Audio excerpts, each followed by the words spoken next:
If you want to cancel your Wish subscription, follow these simple steps to ensure the process is completed smoothly.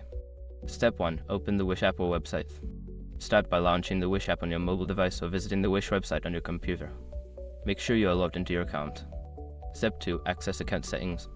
Navigate to your account settings. This is usually found by clicking on your profile icon or the menu option, where you can find account-related settings. Step 3. Locate subscription information.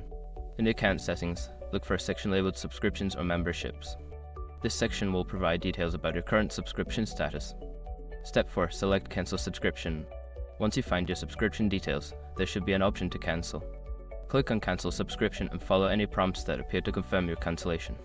Step 5. Confirm cancellation. After you have completed the cancellation process, you should receive a confirmation message or email. Make sure to check for this confirmation to ensure your subscription has been successfully cancelled. By following these steps, you can easily cancel your Wish subscription. If you encounter any issues, consider reaching out to Wish customer support for assistance.